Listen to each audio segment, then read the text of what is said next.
for Hunter's got something more. Just go Hogs. Very good. Good to go.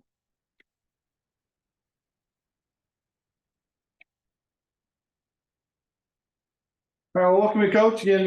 Just kind of most of this, but we talk about the draft and the players, and then we'll go from there as well. But we've got to practice here a few minutes, so we got a little time constraint. Butch, go ahead and get started, please. Yeah, Coach, I guess it was a big day for your program last week. Just what was your overall reaction to seeing 3 of your guys drafted? I mean, it's great for a program when one player gets drafted, let alone when you have a lottery pick, a first round pick, and then an early second round pick, and then you add in the fact that all 3 were one and dones, all 3 players, a freshman season here, so a great day for everybody.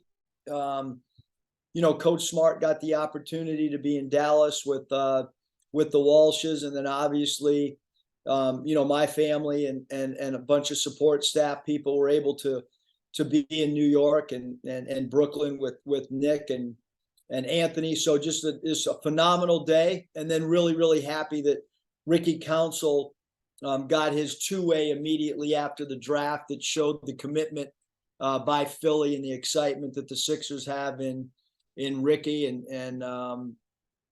close to a historic day, but certainly one that was historic on this year's draft because we had the most players selected in the draft, and for all 3 of those guys to be freshmen really make it special. And with them all 3 being one and done, and you had one with Moses Moody a couple of years ago, just how much does that help when it comes to recruiting future players? Is that something you're able to sell and really makes an impact on the recruiting trail? Yeah, I think that's a great question, Hutch. I mean, I don't think you have to sell it. I mean, you would hope that people are paying attention, and organically there becomes a heightened interest in playing here because of that. So I don't think we necessarily have to sell. We've had 4 one and dones and 2 lottery picks, a first rounder, an early second rounder, and I think that those guys got drafted because they're really, really talented. Coming into the door, and then obviously walking out as well. So happy for them, happy for their families, and certainly feel that recruits and recruits families and recruits inner circles, I mean, on that particular day, I don't know if there's a value to the university when there's a limited number of sporting events happening on that particular day. This juncture of the sporting season, Arkansas's name was really mentioned a lot. So I don't know what the ad value is for Arkansas or the Razorbacks, but I promise you there is value from a national standpoint, for sure. What that is, I don't know, but I certainly know it's pretty powerful. Bob? Hey, Eric, I'm sure somebody in the economics department could probably enlighten you on that or something, but maybe our stat department. Yeah. Our internal stat crew. Okay, Kay would do that. Hey, and you mentioned leading you and Arkansas and UCLA had the most picks, but you guys had higher picks. So you guys really stood out in the draft, as a program. And then the SEC had the most picks with 10. What are your thoughts on that, both for Arkansas and the SEC? Yeah, I mean, I think with the SEC, it's no surprise. I know that, our conference is known for football, but I think it's become quite obvious in the last couple of years, the talent in this league, especially the players. It's not the first NBA draft that SEC has led the conferences. It's happened quite often in the last 3 or 4 or 5 years. So not a surprise there with the league. And then, I think it means a lot, as I've stated, for our own guys as well. And even in state now with Nick and Moses both being 2 first round draft picks after only playing here for a year, I think it helps in a lot of areas, certainly, but Not a shocker with our league. I mean, every night you play a league game, you're going against at least one NBA talent level player.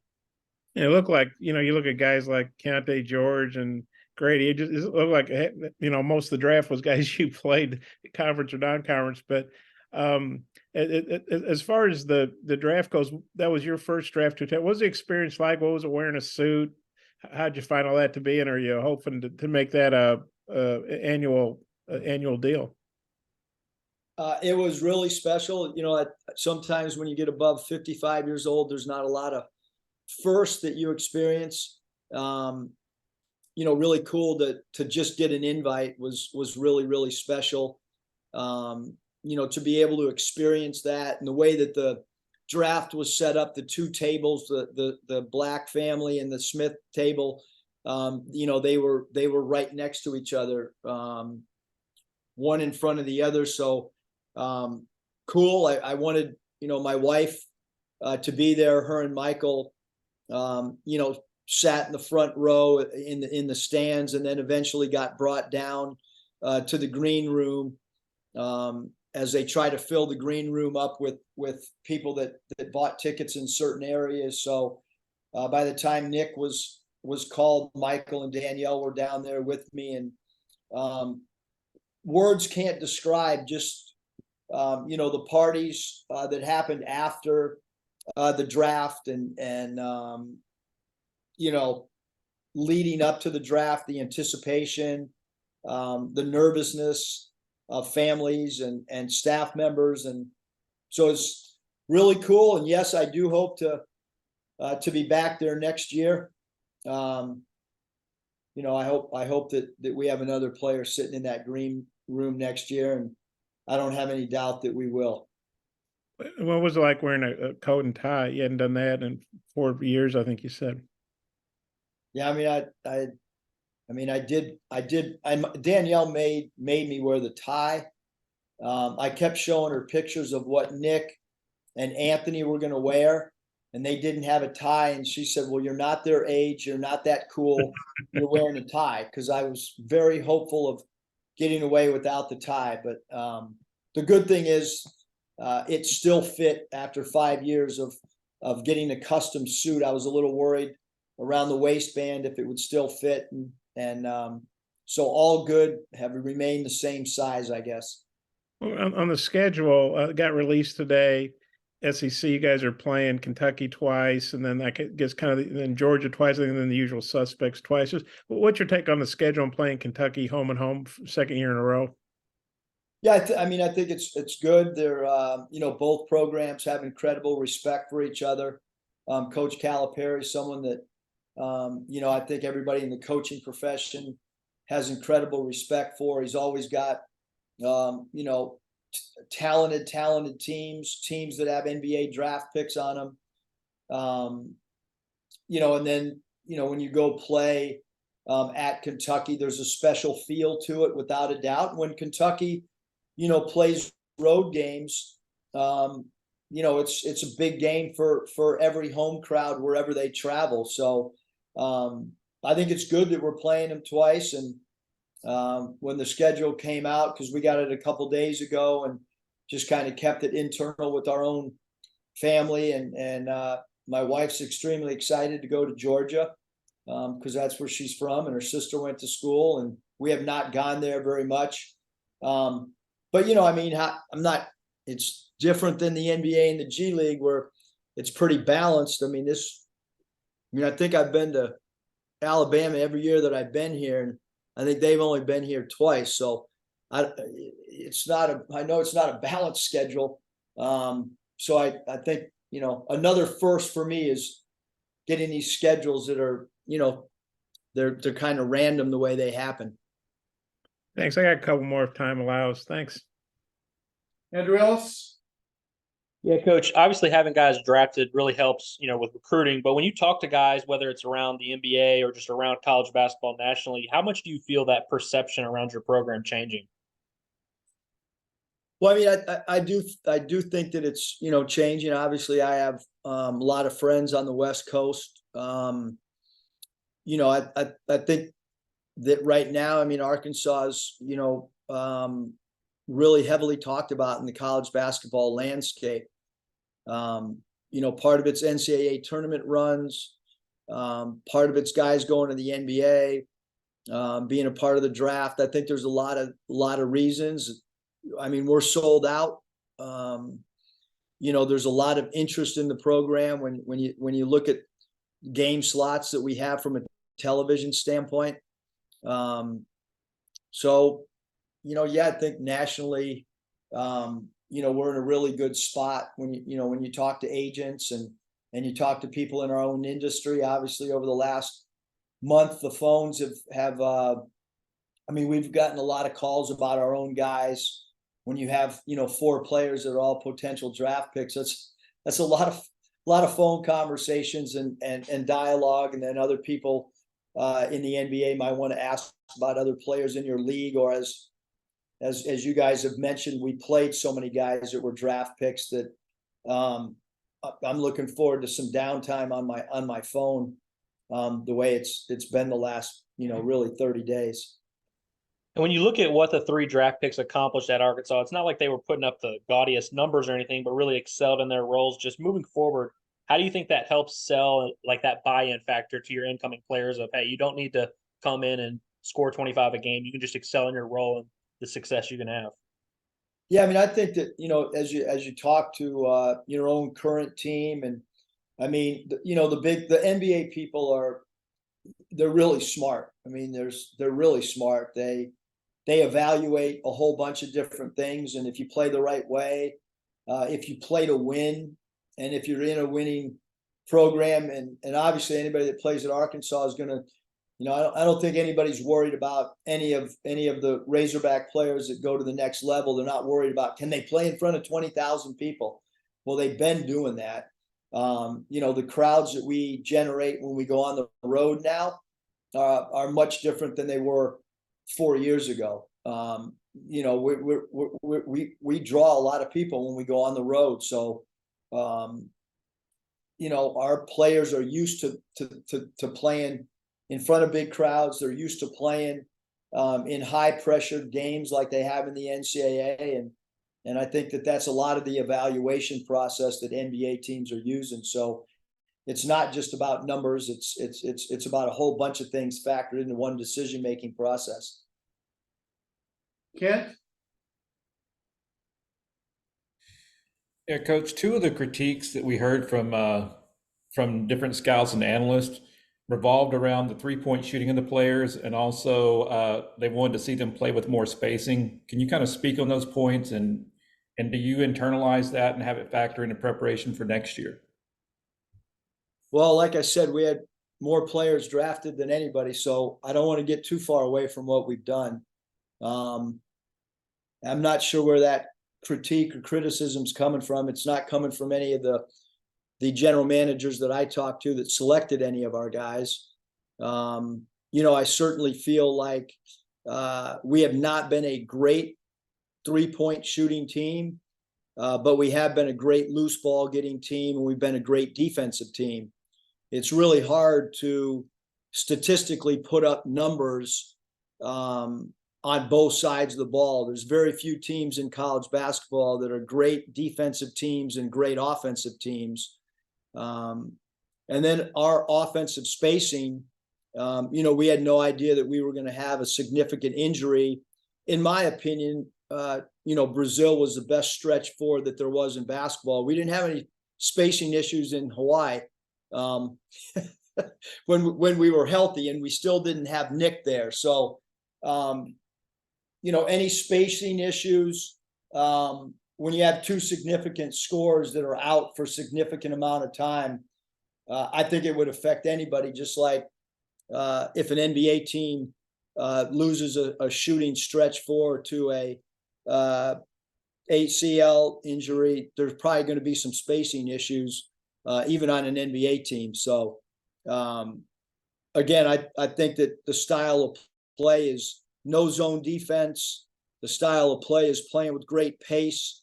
The style of play is running NBA quick hitting sets with low volume of continuity offense that eats up a college shot clock. So I think the NBA people are very intrigued with our style of play, and our commitment to try to mirror what NBA teams do. Coach, are you able to share anything as far as feedback that Devo got back to kind of refine going into this year to get ready for next year's draft? Yeah, I mean, I think it's really important that for us that we, even our guys that leave. I mean, we called at least 2 people from every organization that a player works out with, and then if our guys don't work out with somebody, it's certainly important for us to take notes and develop a little book for our guys. In Devo's situation, I think that he's trending in the right direction. You look at his 3-point shooting last year, his percentage, and he's made drastic improvements from 3. Came in as an elite dribble driver, and has now evolved into one of the best 3-point percentage shooters and volume 3-point shooters in our league. So I think there's been incredible growth with Devo in an area that is important for him at the next level. I think everybody understands that Devontae is as good a defender as there is in college basketball. Rebounds his positions, got great versatilities. He's played anywhere from the 1 to the 4 for us. So certainly I think that area of 3-point shooting, he addressed it last year, and now the key will be to have consistency and try to improve on some really, really good numbers from 3 that he had last year. So, Coach, in conference play, I was looking at the numbers this morning. Devo took a big jump up in conference play with 3-point shooting, while some of the other guys fell back. What was he doing differently? What allowed him to make that jump when the other guys struggled once we got to play a little bit? Age. I mean, for freshmen, in the NBA, there's, some guys hit a little bit of a wall. When you get into conference play, you're playing against longer guys, more athletic guys. The season's a little bit longer than normal. The grind's a little bit longer than normal. I think that Devo's got a veteran mentality where, he kind of paced himself in the right way, very similar to the way that we want to try to pace a team, that you're hitting your stride towards March. And, the way that he played in conference, shooting the ball, and then the way that he played in the NCAA tournament, especially against Kansas, is the way that you want to play as an individual and then also as a team. And he's a guy that can kind of create his own 3 off the bounce, and I think that really helped him as well. Elevate his 3-point percentage as league play happened. Jonathan? Coach, we saw a lot of emotion from Nick when he got drafted. Just being there in New York with him, what were maybe some of the conversations you had with him afterwards about not letting that fall to 27 kind of impact his transition to the league? And then what do you think about just the situation he's stepping into in Charlotte? I think to answer the second part, he's stepping into a great situation.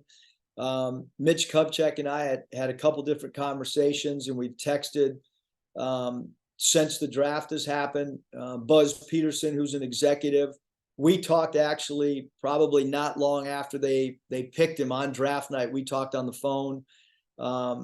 Coach Steve Clifford and I, Friday morning after the draft, Coach Clifford and I had a long extended conversation. And then Friday afternoon, Rex Walters, who's an assistant coach with Charlotte, we had a very, very long conversation, and Rex worked with me with, at the University of Nevada. So a lot of people that we're very close with, even their equipment manager was with me when we were in Orlando with the Magic together. So a lot of conversations have happened. They're overly excited about Nick, and with all the incoming NBA rookies, they're all on a level playing field from here on out as far as rotation, playing time. Like, now you got to go earn it. And I think Nick is highly, highly motivated to one, start practice for Summer League, and then 2, to play summer league basketball, and then get ready for vet camp. So it doesn't really matter what happened Thursday night moving forward. I mean, it's you know, you get married, wedding night's awesome, but then how do you deal with your marriage going forward, you know? So draft night, it's like getting married, you know, it's wedding night, everything's, you know, happens, and now, you know, what are you going to do with the situation you're in? So I think Nick's excited. I think he's in a great spot. You know, I've texted with Cody Martin to let him know to help show Nick some NBA ropes, and but I think Nick's excited. I really do. And then for AB and Walsh, just what did Orlando and Boston like about them, and what do you think about those situations? A great situation for Anthony, for sure. You know, I mean, I've gone back and forth with Jamal Mosley, their head coach, via text. John Hammonds and Jeff Weltman spent some time here. I remember mid-season, probably maybe almost a two to 2.5 hour conversation with them face to face with the office door shut, going through some stuff that they had questions about. So really excited for him. I mean, he's in a great spot. Joel Glass, the PR guy, and I have gone back and forth, and Trish, who's involved with their PR, was, you know, a lot of people when I was with Orlando, believe it or not, it's amazing. Rodney Powell, who was the equipment manager when I was there, still there. Really, it's unbelievable the connections with those two spots that our guys were taken in the first round, with how many people I've worked with. Alex Martins, their president, was with Orlando when I was there. Jeff Weltman moved into my apartment in Los Angeles when I left the Clippers. He came and actually took my job when I went to the old CBA. So a lot of conversations with a lot of people in Orlando, and it's a great spot. So it's a family organization. Culture is very, very important to the Orlando Magic. You know, he's in a great spot for sure, and I think his mom Jennifer's extremely excited after she got to meet everybody there the other day on Friday for their press day. And then I think with Jordan, I talked to Austin Ainge this morning, and talked to Brad Stevens yesterday. I think that Boston is extremely excited about the upside that Jordan has from when you look at the long range lens that they're looking for. You know, so I think that all three guys in a really, really good spot. And then even Ricky Council, I went back and forth with Nick Nurse today, Philly's head coach, just about, you know, strengths of Ricky as well. So happy for all four of these guys. Thanks, Coach. Hutch, follow up. Yeah, Coach, I'm just curious how Brazil's doing with his rehab, and just kind of what's his potential if he can have a full year of staying healthy. Well, I mean, you know, if he would have stayed healthy, you know, I think he would have been in the green room, to be honest with you. You know, you know, it was a devastating injury for him and our team. You know, certainly he's got an incredible future ahead of him. Rehab is going great. You know, I don't like to use the term, you know, way ahead of schedule, because with us, the schedule is going to stay the same no matter what. The strength, the testing, he's in a great spot, but we're not going to rush him back. We are going to get him ready to play in November, and that's all we're focused on. But I will tell you, he did run the mile with our team, and he beat some guys. He made his time the very first time he ran the mile. And I think if a head coach is telling you that he ran the mile and beat some players and made his time the first time, that's a really, really good sign. Bob. Eric, I hope you left that apartment in good shape for Jeff and got your security deposit back. I don't know if you remember that. or I, not? I remember it good. Yeah, okay. And then, you to touch on the guys who were drafted, obviously Anthony and Nick, they're going to teams that need help. They missed playoffs by quite a bit.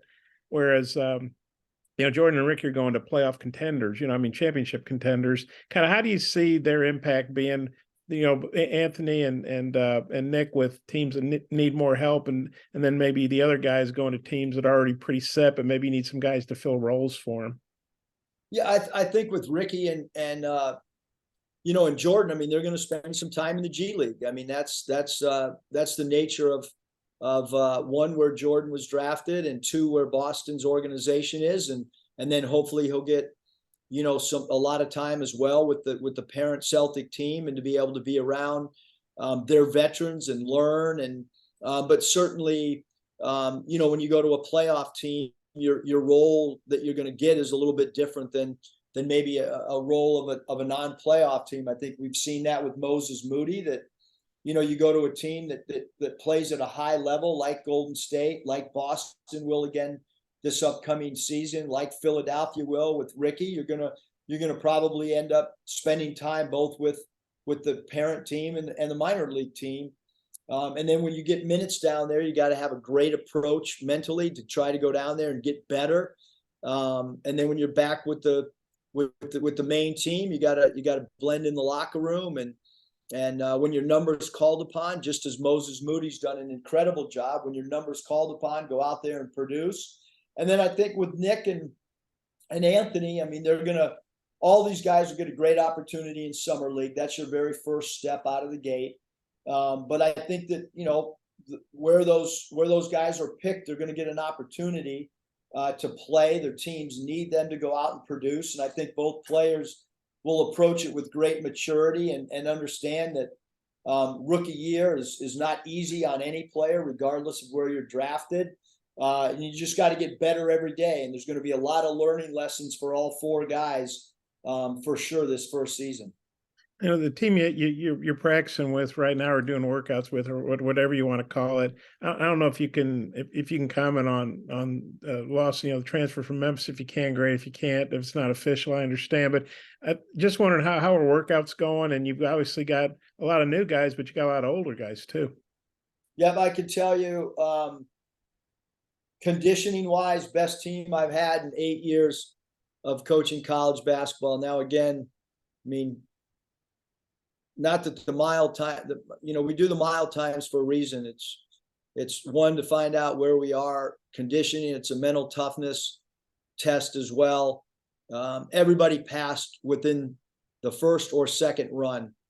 That has not been the case in the past. We got one player that still has to pass, but he's had a slight groin hamstring thing, and we don't want to rush that. But I've never had a team do it in 2 tries, and every single guy passed. So great from a conditioning standpoint. We've added a tremendous amount of things from an offensive standpoint. We're running some of the offense that Milwaukee Bucks ran 2 years ago. Their 5-out spread offense. We're a veteran team that has a very mature approach to practice and individual skill work. So have no idea how the season's going to unfold, but it's a group that